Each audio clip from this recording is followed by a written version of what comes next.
On Mother's Day morning, the postman came and went. The phone stayed silent. I made myself a cup of tea and sat by the window, hoping my daughter Amelia might surprise me. But the surprise came the next morning.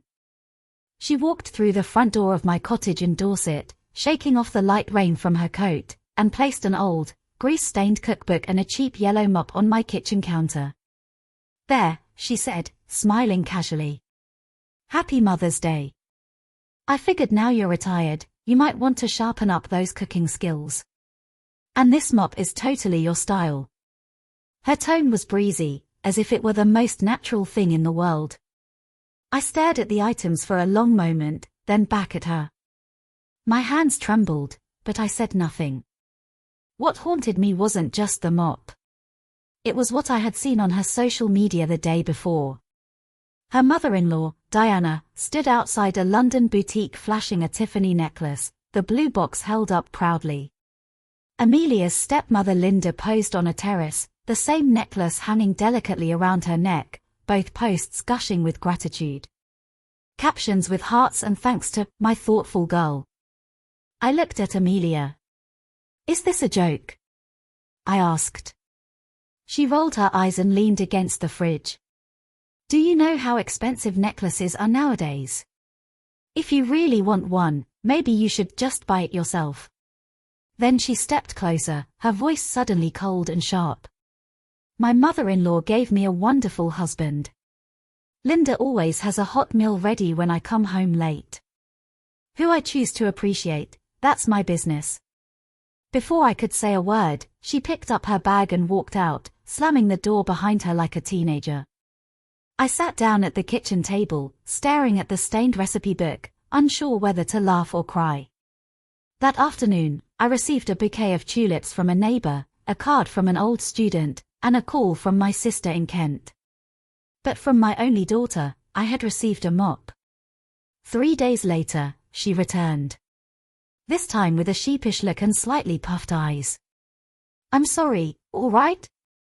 she muttered, dropping her handbag onto the hallway bench. "Yesterday was crazy. I couldn't come on Sunday, but I came now, didn't I?"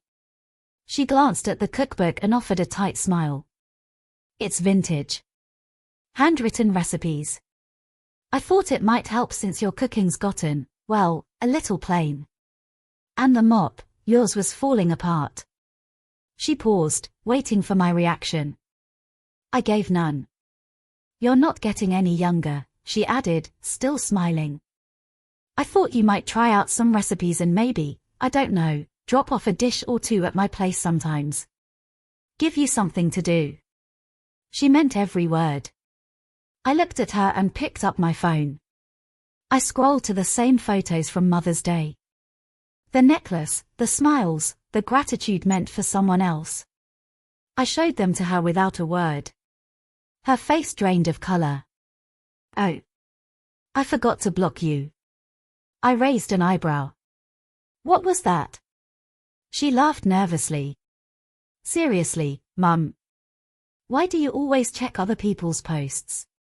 Focus on yourself. Be happy." But I couldn't stop the memory from flashing back. The times I'd wrapped gifts in ribbons, planned every birthday, every school play. The times I'd stayed up through the night when she was ill. And now, I was worth a mop. She carried on, unaware of the ache spreading in my chest. "Diana doesn't have a daughter. I wanted her to feel like she had won. And Linda, she treats me like I'm her own. She even skipped having kids for me. One night I came home late, and she still made soup." The more she spoke, the heavier my heart grew. I wasn't in those stories. I wasn't even mentioned. But I said nothing. I just listened, as a mother does. The villa had belonged to my mother before me, nestled quietly on Oak Hill, overlooking the Cotswolds. A pale stone house with ivy climbing up its sides, lavender blooming by the fence, and a garden Amelia once called her castle grounds when she was small. It wasn't grand in the way London homes are, but it held its own kind of beauty. Sunlight streamed through the conservatory each morning. The rosebushes thrived even in early autumn.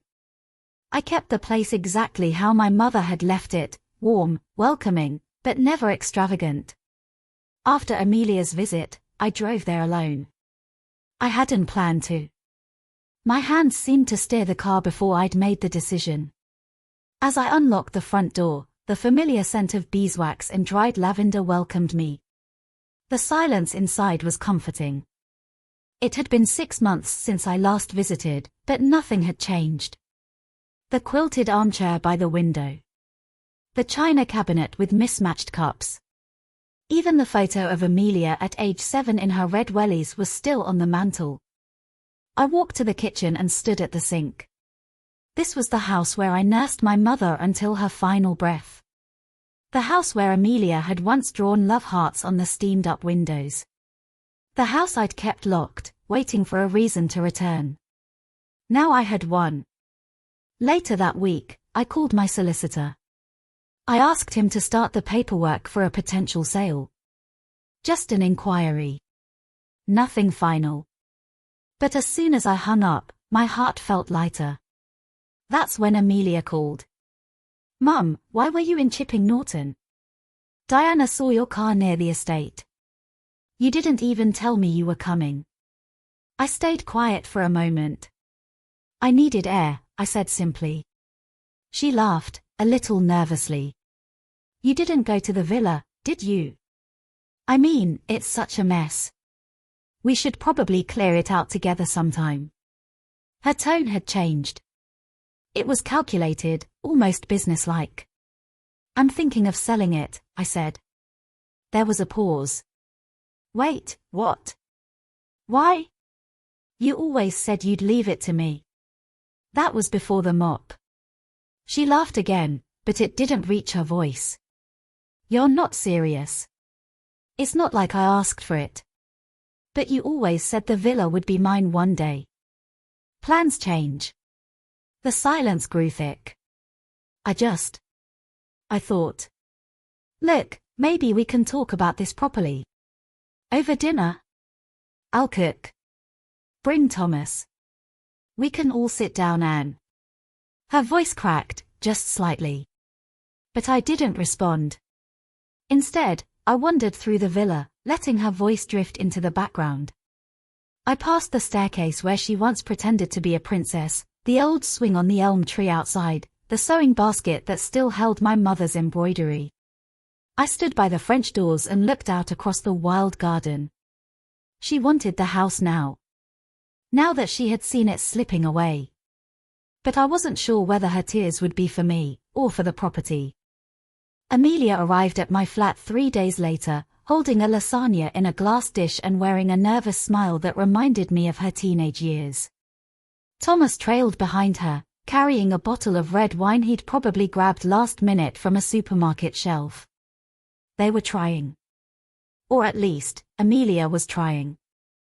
I let them in, said nothing about the mop, the necklace, or the villa. I simply laid the table and set out the cutlery like any other Thursday evening. Thomas filled our glasses, too generously, and talked about his recent promotion at the firm. Amelia nodded along, laughing in the right places, but her eyes kept flicking towards me. "Mum," she said after the first course, "about the house." I raised an eyebrow but kept chewing. "I know we haven't really discussed it properly. I guess I've taken it for granted. You've always said it would stay in the family." "You mean in your family?" She blinked. "I meant ours. I don't want to see it sold to strangers. I have memories there too." I sipped my wine. "And yet you left it locked up for 5 years. I didn't think you wanted anyone near it. After Gran died, you barely spoke about it." "That's because no one asked." The room went quiet. Thomas cleared his throat, reaching for more wine. "I think what Amelia's trying to say is," he began, "it's a lovely property. If it were in our name, we could keep it well maintained. You know, invest in it properly. Keep it in the family line." I stared at him. It was the first time he'd spoken honestly since stepping through the door. Amelia's fork clinked against her plate. "That's not what I meant," she said quickly.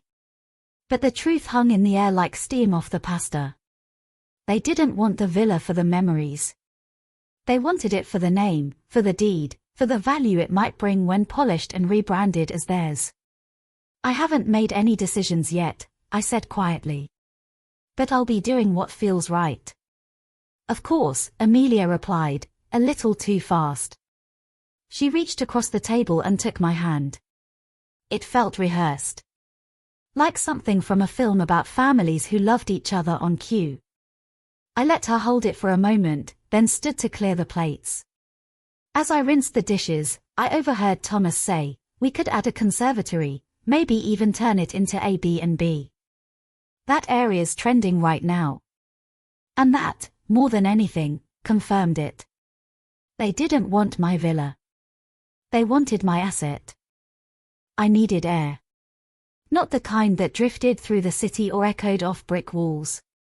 I needed green hills and the quiet rhythm of the countryside. So I left early the next morning and drove straight to Chipping Norton. The villa greeted me like an old friend, stoic, unchanged, with ivy that had grown even thicker since I last stayed the night. I opened the curtains, swept the dust off the oak floorboards, and aired out the parlor. Then I phoned Margaret. She was my mother's closest friend, a retired schoolteacher with a sharp tongue and a gentler heart. When she answered, her voice crackled with recognition. "You're in Oak Hill, aren't you?" she said. "Boiled the kettle already," I replied. She arrived wearing her green felt hat and holding a tin of homemade shortbread. Her gait was slower now, but her mind was as quick as ever. She settled into the chair by the fire as if no time had passed at all. "So," she said after one sip of tea, "Amelia found out." She did. And I take it she wasn't thrilled. She brought lasagna and Thomas. Margaret cackled. "Lord help us.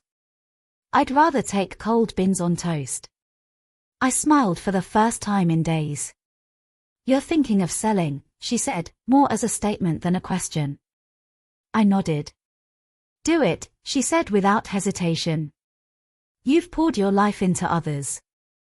That house, it's never been about bricks and deeds. It's about peace. If selling it gives you peace, then sell it. It feels like a betrayal." "To whom?" "Amelia." She stopped seeing the house as yours the moment she started planning a conservatory. Her words hit like soft thunder. True, and shaking. I just always thought it would mean something to her. It did. Until she grew up and started looking at it like a bullet point on an inheritance list. We sat in silence for a while, sipping tea, listening to the wind rattle the windows. Margaret placed her hand over mine. "You taught her kindness. But she's still learning humility. And sometimes, life is the only teacher for that." Later, after she'd gone, I walked the edge of the garden, my boots crunching over frostbitten grass. I passed the oak tree with its weathered swing and found myself at the back of the property, where the land dipped into a small wooded dell. There, half buried beneath wildflowers and moss, was the stone bench where my mother once sat every morning with her tea. I brushed away the damp leaves and sat down. For the first time in years, I could hear her voice again. Not in words, but in memory. Not with guilt, but with clarity. Amelia wanted a house. But I had something far more fragile. A choice. The following Sunday morning was slow, grey, and crisp with autumn. I was sweeping the front step when I heard the crunch of tires on gravel. It was Amelia. Alone this time. She stepped out of her car wearing a beige coat and holding something wrapped in brown paper. Her face was softer. Less rehearsed. More real. I said nothing, only nodded towards the door. Inside, she placed the wrapped item on the kitchen table. I didn't move to open it. "I wanted to come by on my own," she said, her voice thinner than usual. "To see it properly. It's been here. Waiting." "I know." And I'm sorry I didn't come sooner. I stirred the kettle and poured her a cup. The silence between us was not uncomfortable, just fragile. After a moment, she pushed the parcel toward me. It's for you. I unwrapped it slowly. Inside was a framed sketch. Pencil on textured paper. The villa. Our villa. Captured in sweeping lines and faint shading, with ivy curling around the porch and smoke rising from the chimney. You drew this? I asked quietly. She nodded. I did it the day after we had dinner. I couldn't sleep. I kept thinking about this place. It was beautiful. Honest. More heartfelt than any mop or expensive trinket. Thomas doesn't know I'm here, she added. And he didn't like that I spent hours on that drawing. Of course he didn't. I wasn't fair to you, she continued. I think I was trying so hard to keep everything stable in my own little world that I forgot what matters to you. I wanted to prove something. I don't even know what. But it wasn't right. The drawing trembled in my hands. I'm not here to ask you for anything, she said, looking me square in the eyes. I just wanted to show you that I remember. That I still care. And I'm sorry. She stood then, ready to leave. But I wasn't ready to let her go just yet. Come see the bench, I said. We walked through the back garden, silent, our footsteps slow on the frost-stiff grass. At the edge of the wooded dell, I showed her the old stone bench beneath the oak tree. She stared at it like it was the first time. I remember her sitting here, she whispered. With her cup of tea and that thick cardigan. I was just a child, but I remember. She always loved this spot. It smells the same. Saturday. After a pause, she sat beside me. No more words. Just breath, wind, leaves. I didn't know if this was an apology or a beginning. But for the first time, Amelia wasn't just visiting. She was returning. The garden had always been quiet in the early mornings, especially in October. Mist curled through the trees and the last of the hydrangeas hung their heads like sleepy ghosts. I stood by the window, cradling a warm cup of tea, and watched as Amelia strolled alone through the path we used to walk when she was small. She paused at the old swing, still hanging by its frayed ropes. Then she turned toward the house and, slowly, made her way inside. Could we talk? She asked gently, standing at the threshold. I nodded, motioning to the same seat she always claimed at the kitchen table. She sat down, fiddling with her sleeve. I've been thinking about what you said. About what I never saw. Her voice was unsteady. I used to think everything revolved around me. That you'd always be here. That you'd never draw a line, no matter how far I pushed. I listened without interrupting. And the truth is, I didn't want to believe that you could walk away. I told myself you were just emotional, that you'd come around. But now I see, you meant it. She looked at me then, eyes glossy with the weight of what had settled in. You're really going to sell this place, aren't you? I didn't reply with words. I only tilted my head slightly toward the open binder on the counter, estate documents, signatures, dates marked in red. A soft exhale left her. I never cared about the mop, she said, almost to herself. Or even the necklace, if I'm being honest. It was never about the gifts. No, I replied finally. It was about being seen. A silence stretched out between us, quiet but heavy. Amelia reached into her bag and pulled out an envelope. I wasn't sure whether to give this to you. But I wrote something. I stayed up most of last night. She slid it across the table. I opened the envelope and pulled out the letter. Handwritten. Thoughtful. In it, she recounted memories I thought she'd long forgotten. The time I stayed up with her during a fever, the winter we spent building snowmen until our gloves froze, the night I held her when her first cat died. All the little things that never make it onto social media posts, but linger in the heart. I know I've been cruel, the letter read, and I can't undo what's been said or unsaid. But I remember everything. You weren't the mother who sent parcels from afar. You were the mother who never left. And I'm sorry I only see that now. I folded the letter neatly and tucked it back into the envelope. Then, with the same calm that had carried me through the storms, I said, "Thank you." Amelia didn't cry. But she looked like she might. Still, she held herself together, just enough to stand and say, "I'll go now." As she turned, I added, "The swing could use new rope." She glanced back, and for the first time in years, her smile wasn't forced. "I'll bring some next time." Late one afternoon, as the sky turned a dusty pink and the shadows stretched long over the hedges, the phone rang. I let it ring once. Then twice. On the third, I picked it up. "Hi, Mum." "It's me." It wasn't Amelia. It was Thomas. He had never called before. Not once. His tone was calm, but rehearsed, like a solicitor giving a polite warning before a claim. "I heard Amelia's been visiting you." "She has." There was a pause on the line. A small breath, calculated. "I just wanted to say, I hope it's not too late to talk about the villa." There it was. Not even a greeting before we were back to bricks and deeds. "I understand you're thinking of selling it," he added. "But perhaps we could arrange something. Amelia's quite upset." So I gathered. "Mum," he caught himself. "I mean, Mrs. Carlton. It's not just a property. It's where Amelia grew up. And now that our family's growing, we thought." I stood in the hallway, staring at the framed photograph of Amelia on her 5th birthday, cake on her cheek, arms in the air, sunlight hitting her curls.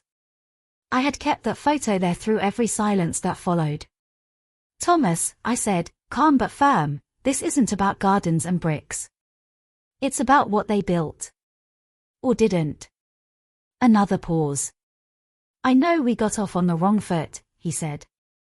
"I know I've said things, or done things that may have seemed. You gave me a mop." Silence. A long one. "I don't expect forgiveness," he said. "But if there's a way to make peace, to at least consider not selling." I watched the wind blow gently through the window lace, curling the edge like a whisper of the past. "I'll think about it," I said finally. "Thank you. Truly." He hung up. I stood there a long while after, the dial tone humming like a flat heartbeat. It wasn't the call that unsettled me. It was the tone underneath, like a soft reminder that they were only reaching out now, because something was being lost. That night, I didn't sleep. I went out into the garden with a shawl around my shoulders, letting the air bite my skin. The stars were sharp and bright above the roof of the villa. I sat on the bench. Alone. Listening. There was no voice, no sign, no answer. Only the echo of a door they'd closed long ago, now knocking from the other side. The following morning arrived pale and silent, as if the air itself was unsure how to carry the day. I made tea, the same way I always had, with 2 spoons of sugar and the smallest splash of milk. Old habits, I suppose, were anchors in uncertain waters. I walked to the drawer by the hallway. The one nobody ever asked about. I opened it and stared at the brass key resting inside, slightly dulled by time. It unlocked the side gate, the same gate Amelia had used to sneak in during curfews, and the same one she hadn't touched in years. I took the key in my hand. Later that day, I rang the estate agent. "I'd like to reschedule the viewing," I said. "Push it back a week." The man on the line sounded surprised but didn't press. "Very well, Mrs. Carlton. Shall I block the calendar for now?" "Yes. Just for now." That afternoon, I stood by the kitchen sink and watched the wind ripple through the rosemary and thyme. My hands rested on the window sill, cold from the stone, but I felt no chill. I was waiting. Not for forgiveness. Not for apologies. But for something unspoken that had started to stir. Around 4 o'clock, a car pulled up. Not Thomas's. Amelia stepped out, alone. She carried no bag. No envelope. No necklace. Just a small tin of paint and a coil of rope. When she reached the porch, she held up the tin. "For the swing," she said. "Thought it could use a fresh coat." I nodded once. We didn't hug. We didn't cry. We worked. By twilight, the swing had a new coat of paint and stronger ropes. Amelia stood back and wiped her hands on an old cloth. "I used to think you were the kind of woman who'd never walk away," she said quietly. "Now I know you're the kind who walks with purpose. That's even stronger."